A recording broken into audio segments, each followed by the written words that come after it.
Okay, we're going to go into the next session now, which is going to be our second panel discussion, following on from yesterday's panel, which was very informative. So yesterday it was around kind of facilitators. Today we're going to have people from the funding councils and people who are funded from the funding councils. So I'm going to, whilst I give my opening gambit, I'm going to ask the panel members to come and join me here on the table, so we can kind of get going, so we can get some lunch. So the focus of this particular panel, have we got a title here? No? Is opportunities and for accelerating impact creation, funding, influencing, and scaling. And yes, that is me. So yeah, I'm standing in for Jen van der Hoven, who was in the program, who couldn't make it, unfortunately. So yeah, as we've heard about, it's brilliant that UKRI have identified PLACE as one of its core initiatives and have been making strategic investment in PLACE accelerators, such as the IBIC, which we've been hearing about for the last 2 days. So funding for support of the growth of the bioeconomy, particularly across the UK, outside the Golden Triangle, is really important, and it's a really first step for enabling these ideas to grow. So as these ideas do grow, there's still stumbling blocks, which we're going to touch on in this session. They, for example, may be infrastructure, workforce, private investment, which we've been hearing about yesterday, policy and regulation. So we're going to open now up to the panel members. I'm going to ask them each to introduce themselves, a couple of minutes each, introducing their name, their organisation, and I guess the first question is really what their organisations are working on and leading on currently, particularly in industrial biotechnology and or kind of place-based initiatives. So we'll start here with Natalie, please start. Thank you. Can everybody hear me? Yes. Okay, so thank you very much for the opportunity to be here today. IBIC is part of my personal portfolio at EPSRC, so it's great to be here again with the team. So I'm head of regional engagement for the Engineering and Physical Sciences Research Council in the northwest of England. EPSRC, as you know, is part of UKRI, alongside our friends from Innovate and from STFC today. So my job is to be EPSRC's eyes and ears in the Northwest. I'm certainly a generalist rather than a specialist, but what I can do really well is hopefully reach out and connect with as many people who are interested in what EPSRC is doing now and in the future. So in terms of what we are doing in terms of industrial biotechnology, it's fair to say that we obviously work very closely with other research councils, particularly the BBSRC, on this particular area, because it's an area where it's our fundamental and cross-cutting platforms that can have applications in industrial biotechnology that we're able to bring to the table. So we do provide funding for doctoral training.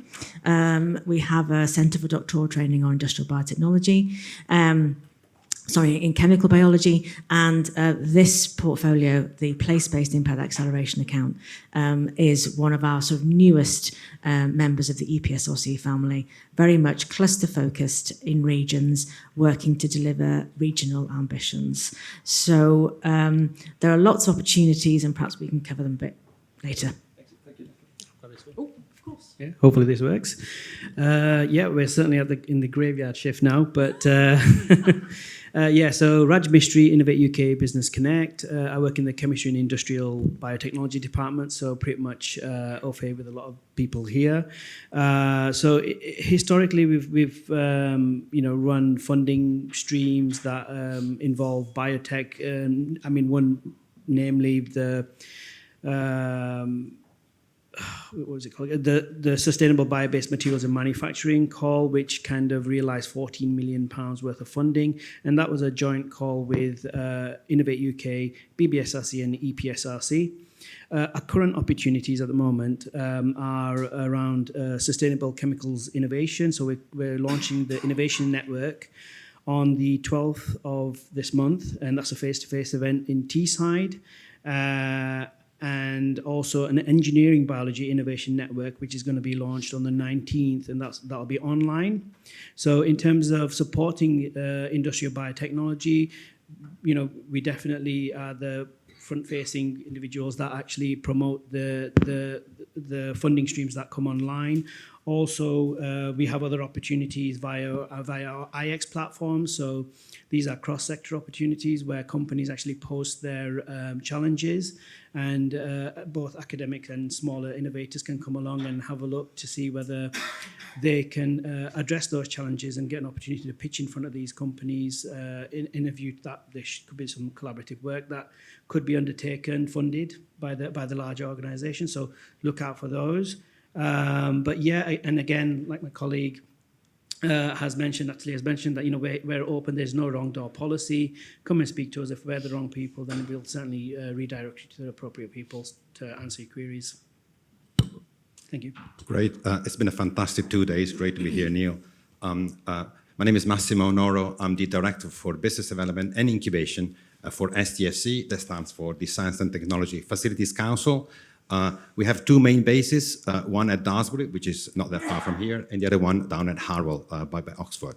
My job within the organization is to help my more technical colleagues that run big departments to translate the great science that they do into impactful innovation. And I'm talking about, for example, Diamond, and thanks Rose this morning for showing a great picture of Diamond in there, and then thanks to one of our users. I'm talking about the neutron scattering facility down at Harwell. I'm talking about the Harvard Supercomputing Center. These are unique facilities, so big that no single university or no single company want to have on their books. So our role within the UKRI family really is to manage and run these facilities so that scientists, whether they come from academia or from industry, will actually be welcome to use them, and it will help them out so that we can actually help them through the process, put a test tube in there, press that button so that you go home with an answer, not just with data.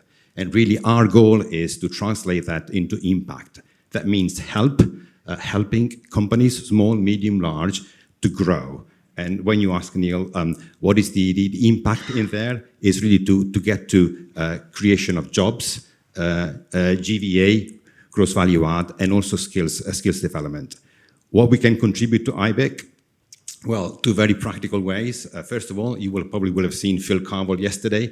Phil Carville is serving as the chair of the advisory board to IBIC, but he's got a day job as well, which is to run the ecosystem of health tech in the Northwest. He does a fantastic job at that. In fact, he can help IBIC connect with a number of academics, but also companies throughout the region and beyond. And two, really, we have helped one of the companies that I actually talked about yesterday, Holy Firm. They, in fact, was incubated into our campus, at Daresbury, and they grew so much that they kind of outgrew their space and they found their own space in the middle. This is what we do, help companies grow, not just with technical support, but also with wraparound business support, and we can do more of that. Excellent. Thanks very much for that introduction to all of you. So I wanted to start off with a question around funding and potential funding gaps in the industrial biotechnology innovation pipeline. And there's kind of two prongs to this question. So that's the first, what's the gap? And then there's a specific question, I guess, that I'm going to direct towards Raj, is particularly around Innovate UK funding and the cap that is on RTO funding, so research organisations, why that's set at 30%, and is that observed, is it realised that that's a barrier for co-development projects, for bilateral research projects? So I'm going to start off with Raj first, but if anyone else wants to jump in on those, please do. Thank you, Neil.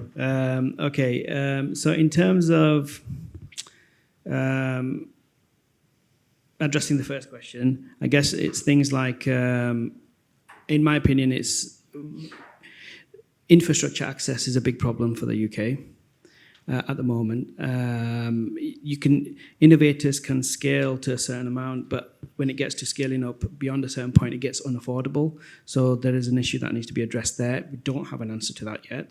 And in terms of to answer the question regarding the way the funding has actually been set up for academics in particular, Innovate UK, I've always kind of driven industry-led research. So yes, there's a bias towards industry, but like I mentioned in my opening bit of blurb that I had, that there are exceptions to this, like the Sustainable Bio-Based Materials and Manufacturing call, where the research councils and Innovate UK came together to put forward 14 million, which in some cases favoured academics over industry, so that it didn't have to just be an industry-led in that scenario. So maybe one of the ways to address it is maybe more co-working like that, and possibly more funding streams to come online like that. But it's a bit above my pay grade to decide that. So yeah, that's about as much as I can say on that topic. Excellent, thanks, Raj. Has anyone else got any comments, thoughts on that particular topic? Can I butt in, please? Yeah, so more than kind of a funding gap, I think that the main gap is help and support companies which are really on the scale-up stage. I mean, I feel that if I look around the landscape, there is quite a lot of support for startup companies, for companies which are very small or kind of start to make revenue. There's a lot of support for the bigger companies, and then it is actually much easier to interact with them because they already have kind of an in-house way to receive help. I think what the crux is when you actually start to kind of grow from 10 to 20, 30, both in terms of space, where can you actually go to grow? And also, how can you actually get advice and support to do that? I think that is one of the things where we can actually improve. We are starting to do that, I mean, on the side, try to create that space for that intermediate step. But also, at that point, you have to refresh really the way in which you run the company. The professor, the academic who's kind of funded the company, probably wants to do something else. And then you need to have someone who's a professional to actually kind of lead that, someone who likes to lead a company. Second point, Neil, I think is about access to capital. I see that there are a number of potential investors, venture capitalists, that are not very patient. So I think that more patient capital, I think would be needed. There are some examples. So a big shout out to UK I2S, the UK Innovation Investment Seed Fund. Very patient capital there. But I think that we can do more in that space. Excellent, thank you. Unless you've got anything, I've got a follow-up question on a particular one. Yeah, I wanted to follow up on that point around scale, and particularly scale-up facilities and access to that, and the business models around that. We touched on this very briefly yesterday. There was talks with IBIC and CPI people in the room, and those models around that, and how we can kind of facilitate that. And I know we touched base on this around the models that you have at STFC, and I wonder if that's an interesting point to kind of share about how you can work with both industry and academia, and the different models that people can have around that kind of IP buyback. Yeah, so sure. Yeah, we try to be extremely flexible in the way that we actually kind of let people, users, access our own facilities. For example, through the Hardware Supercomputing Center, we try and find ways to meet users halfway. So kind of really try and scope the problem together and work backwards. If that is the question, how can we really help you do that? But one example that we talked about at dinner last night, Neil, was, for example, access to, for example, the neutron scattering facilities. That is very expensive. I mean, it takes about, 10K a day to actually run that. And of course, we're not there to make money. We're there to kind of serve the community and actually help the community do that. But then there are ways and schemes where, for example, a company might want to engage with ISIS and, in fact, to scope out a project which has some industrial relevance. And if the data there is there to be published, then of course it goes through the usual way. But if the data then leads to something which is proprietary to that specific company, then they have the option to buy the beam back, if you can say that. Again, so we try to be as creative as possible so that we facilitate industry access to these facilities, lower the barriers of interactions just by helping, but also try and find creative ways of sorting out the IP. I think this is what we can actually do more of, probably, going forward. Excellent, thank you. So we've had questions on finance and scale so far, so we're about halfway through the session. We're going to move on to other topics. Is anyone from the audience, any questions? This is meant to be quite dynamic. If people have got a burning question who would like to ask the panel around finance, around scale, around some of the challenges around these. Can't see anything coming from the audience immediately, so I'm going to go to my next. Is there? Better eyes than me. Very good. Doug, please, in your lovely shirt, please ask us a question. So, if you want to set up a manufacturing plant in, let us say, an example I gave yesterday, Nord Rhine-Westphalia, there's a place you can go to, and they will sort it all out for you. I don't think we have the equivalent in the Northwest. And what are you going to do about it? Well, not you, but how would one best go about causing it to happen? And years ago, just as an example, Nigel Minton rang me up and said, LanzaTech want to come to the UK. Do you know who in Manchester they could talk to? And the answer was basically no. I mean, I found a way in, but it didn't work because we weren't organised, so they've gone somewhere else. Anyone want to take that from the panel? I can try, Doug. No, we don't have that at the moment, but I think that one of the ways in which we are trying to address that is to align very strongly with the local authorities. And again, I think that Matthew actually made that a point yesterday, that Greater Manchester Combined Authority is very open to have these initial conversations. Liverpool City Region is exactly the same. I think that one thing that actually has improved since then, Doug, is that for example, there is a great involvement across the landscape with, for example, the innovation structure and governance in Liverpool City Region. Just to give you one example, John Haig, who's one of the VP for Unilever, sits, in fact, chairs the innovation board for SCR. Kind of through that forum, again, you can start to articulate these challenges and also try to really move things forward. Point number 2, Doug, is the fact that I think that infrastructure is a great attractor, right? The Materials Innovation Factory MIF is a great example of that. That was a public-private partnership funded 3 ways. Unilever, University of Liverpool, and HEFKI, at that time. That really has created that kind of a engine for innovation, which is kind of I think it's just unique. And same thing for the MIB, by the way. And get kind of if you have these infrastructure in the region, they do attract not just the scientists from academia, but also the big companies that want to make use, of those facilities as well. Excellent. Sounds like a case for expanding Daresbury. Okay, Natalie, did you want to comment on that as well? Yes, I just wanted to say, just to support actually what Massimo was saying there. We were so lucky in the Northwest to have Daresbury as one of the 2 STFC infrastructure, UKRI infrastructure-led investments in the UK. And there's without doubt that is a base and I think an important front door into the range of supports that are available. No, there isn't a single big white door with, please come here. It is a distributed model. I think that's probably likely to be the case. All I can say is that UKRI, both strategically and operationally on the ground, are doing as much and will increase our engagement with different parts of the Northwest, not just the big city regions, but all parts of it, so that we are all connected. The advantage of that is, all being well, hopefully, you can enter at any point. Obviously, the disadvantage is you have to at least know somebody in order to get into the system. But I think that the national agencies like ourselves are absolutely committed to working with combined authorities and very much the places without those structures at the moment to try and make it as accessible as possible. But at the moment, that's the model we have. Excellent. I'm going to raise a comment that came. It was after 2 glasses of wine last night, so it's probably a curveball idea. Yeah. Arise after 2 so we hear glasses a lot of wine. of relocation. BBC came to the Northwest. UKRI. Can you ever imagine it being relocated out of Swindon? I want to build on that, Neil. So again, I always show this slide when I actually talk about the site. If you look across the Daresbury site at STFC, we do have clearly STFC there as the main presence on the site. But in fact, if you look across all the logos of UKRI, almost every single one of them actually has co-located to the Daresbury site. So we have AHRC. They just opened up last year, Riches, the research infrastructure for heritage and cultural science, 80 million.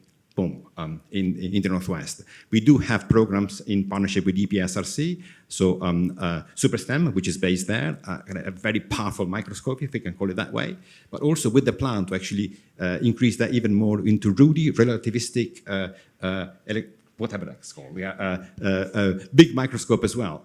Again, and then we also work very, very closely with NERC and with BBSRC as well. Again, a big shout out to BBSRC, because with them, we have actually started a joint business incubation center, which I love, because then we can actually help them really kind of look at these smaller companies and then give them some cash, give them some help, wrap around business support, access to technology, which they will wanted really to have some support to help companies in the Northwest, because that is so rich with potential biotechnology companies, as we know from the work that Aline has been doing here with BioBec. Excellent, thanks for that. I think that segues quite nicely into the next question around policy, lobbying and regulation. So how can we as an industrial biotechnology community better influence UK policy, regulation, frameworks to facilitate adoption and scale up? I'm going to start. Would you like to take this one, Raj? Only for the case that other people have had lots of opportunities so far. Yeah, that's fine. So I guess evidencing stuff is really important, especially when you want to try and voice an opinion. And also there's the collective argument as well, because if you got the numbers behind a particular theme or topic, then you're more likely to get it heard. Also, you need to engage with all the facilities that are around you, so all the research councils, all the us guys, Innovate UK, Business Connect, there's business growth as well. The more relationships you've built at an earlier stage, the easier it is to get your message across. And I think that's probably the strongest bit of advice I can possibly give you really at this stage, especially I love working with spin-outs, absolutely do. I love working with universities as well. But again, the momentum's got to be there as well. Thank you. Anyone else on that point? Anything to add? I think the best way to make the point is by example and success stories. And again, we heard yesterday the brilliant story from Holy Firm, right? You start from kind of like an idea spin out, you start to grow, you are supported, you are incubated, and then you grow at that point that you want your own big building. I think that speaks volume. And again, support from the bigger companies as well.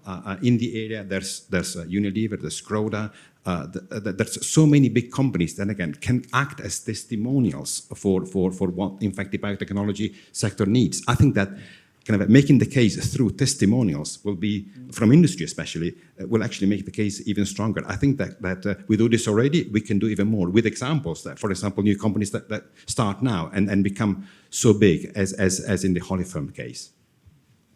So I was just going to say that part of the IBIC brief is to obviously, its purpose is to generate benefits and impacts for businesses in this part of the Northwest. But part of that impact will obviously be through better policies and better regulation, all being well.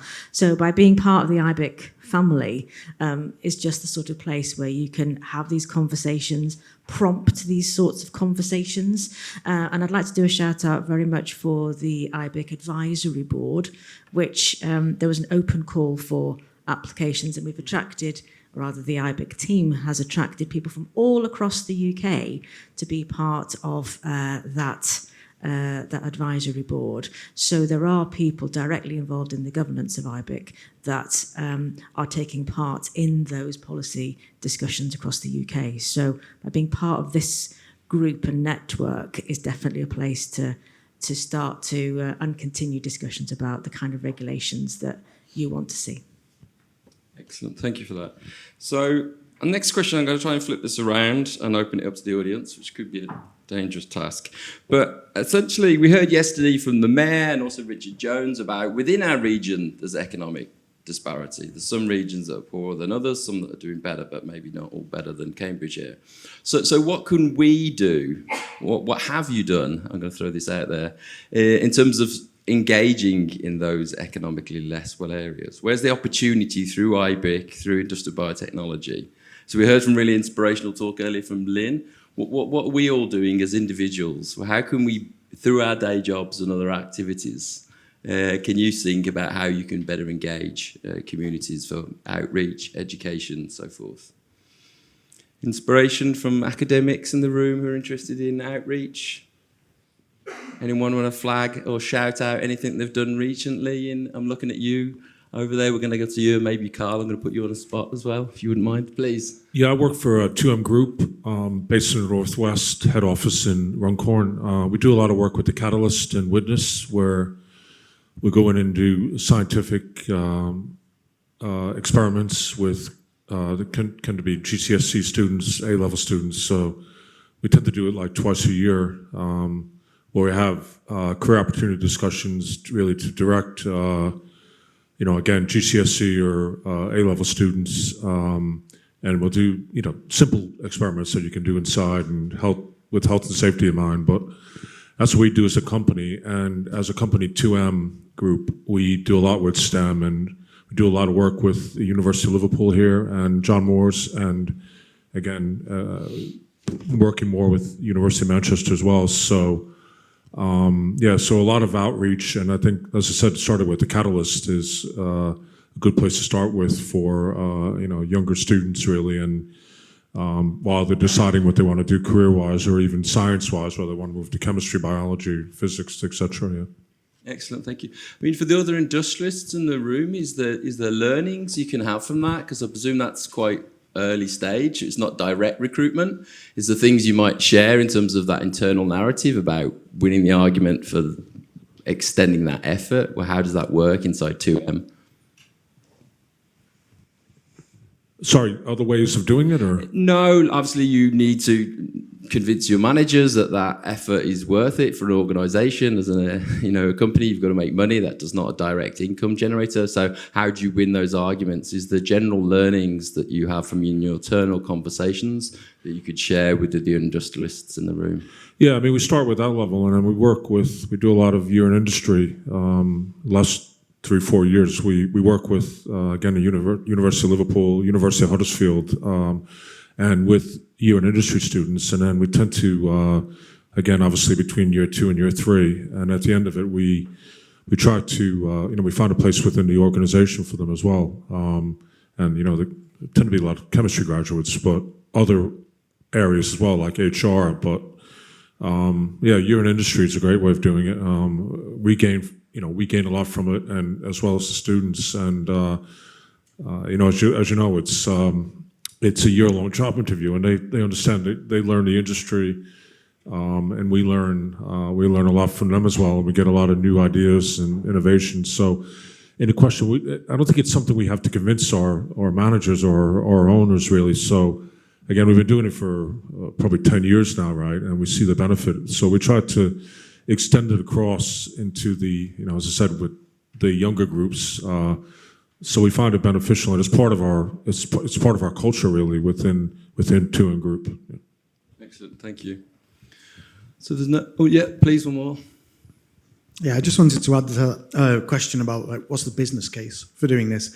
So I worked for a company in Dublin for a long time, and we participated as a whole company. We facilitated a wider workshop that was happening, teaching 8 to 11-year-olds enterprise skills, 10,000 of them in the Aviva Stadium in Dublin.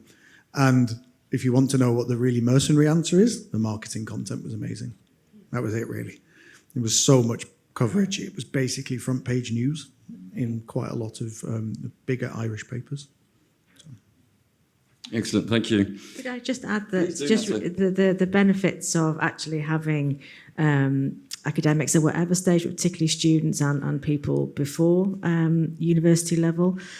So many of the businesses that decide to collaborate with researchers funded by EPSRC come on board partly because they are able to get people on board in those projects as students, as interns, working with them. And as you said over there, it's a year-long or a 6-week-long interview. And for many of those businesses, it's a great route to finding the next generation of talent. Excellent, thank you. So we're moving towards the wrap. The last question, the big one. So I'm going to ask each one of the panel members. Also, feel free to jump in from the audience if you have one big, bold vision for the UK. So what should we be doing what should we be doing next to accelerate the impact of industrial biotechnology? So what's that big thing? What's going to be the breakthrough that makes Northwest the place to maintain and keep your company here and grow your businesses and generate impact? So what's that big, bold step? I would say that this is the place, this is the time, Neil. So this is really, if you look at the corridor from Liverpool all the way to Cheshire to Manchester, this is where the concentration of biotech companies actually is peaks. This is where we have the small companies, the medium-sized, the bigger guys as well. I think this is exactly kind of like the perfect combination with added bonus. But by the way, we have the UKRL National Lab in the north, just in the same geography, which will actually, is there to help. We have fantastic academics, across the site. I think that we should raise the level of ambitions. If you look up the GDP of the Northwest, this is designed as such, Liverpool all the way to Manchester, it's about what, $350 billion, which is comparable to the Czech Republic. I mean, so I think that the stage is not kind of can we do better than Imperial? Can we do better than Cambridge? I think it's can we do better than other countries? I think that this is the level of ambition that we should have, and especially building on our strengths. I'll go last. Okay. Just on that point about going international, I think that I'm obviously based in the Northwest on behalf of the EPSRC and been doing quite a lot of work with stakeholders in the region who do compare themselves to the Greater Southeast. And I've come away from spending time with them going, actually, it's the comparators elsewhere in the world that we should be looking at and trying to either learn from or collaborate with. My sort of bold sort of offer, and it's not actually as bold because a gentleman over there from Ireland talked about getting 50,000 young people into a stadium. But at the end of the day, the science that we do, the innovation, the impact work that we do is a people business, and it's making sure that we've got that next generation of people from whatever background coming into this sector. So I would have liked to have seen perhaps 1,000 young people in the Northwest being supported by the funds that are available in IBIC for public engagement activities, to have a chance to experience industrial biotechnology work, perhaps alongside academics or other people in the sector. But it's not quite 50,000 young people, as you mentioned, so I thought 1,000 young people. Okay, if there's no more burning questions, if there is any, please put your hand up quickly. I'm over time already. So I'm going to wrap this panel and add my thanks to the panel members. So Massimo Noro, Rajesh Mistry, and Natalie Jones. And thank you for listening.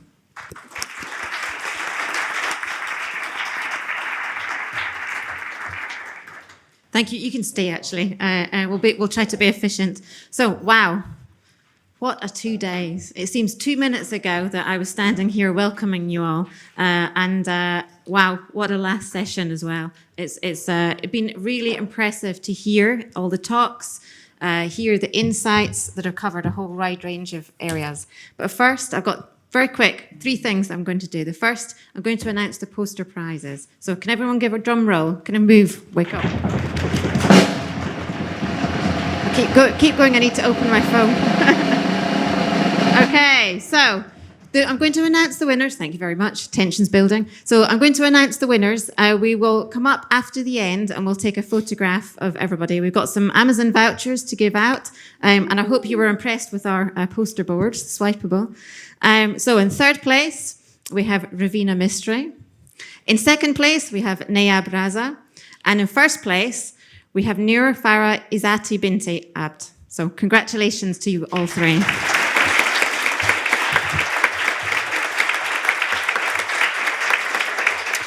So that was one of the 3 things I wanted to say. Second is a challenge call for you, is to think about what the opportunities are for you within IBIC. You've heard over the last 2 days that we really are business-led, academic-fed.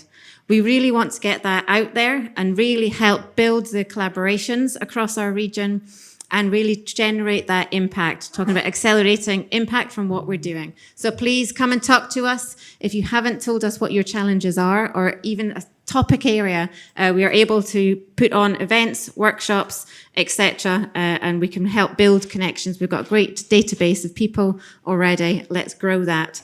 The other part B of the challenge is to go tell your friends, colleagues, companies next door. Let's increase and grow our IBIC family. And the next conference will need a bigger space and double the size of room. Okay, I lied. I've got 4 things.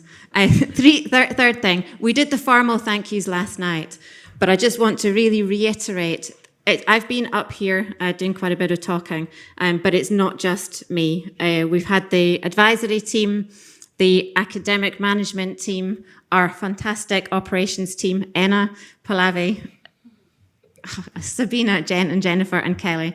So I just want to thank everybody for participating and being great at interacting and talking and networking. So thank you, everybody, one more time.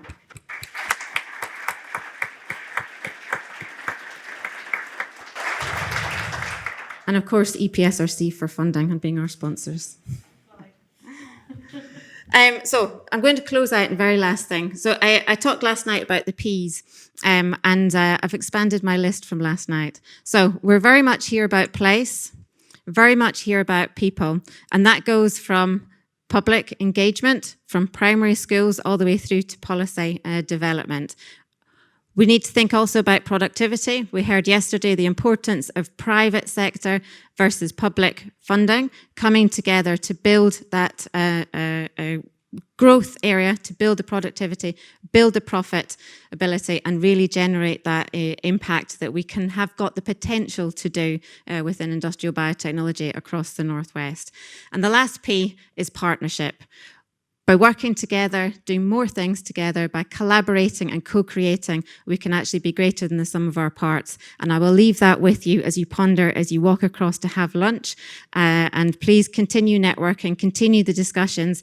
Come and give us feedback, give us suggestions. Let's create a greater partnership and growth for industrial biotechnology in our region. Thank you very much.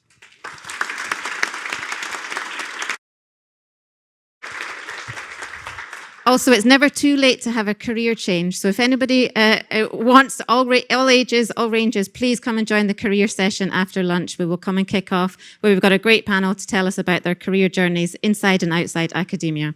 So look forward to seeing many of you later. Thank you.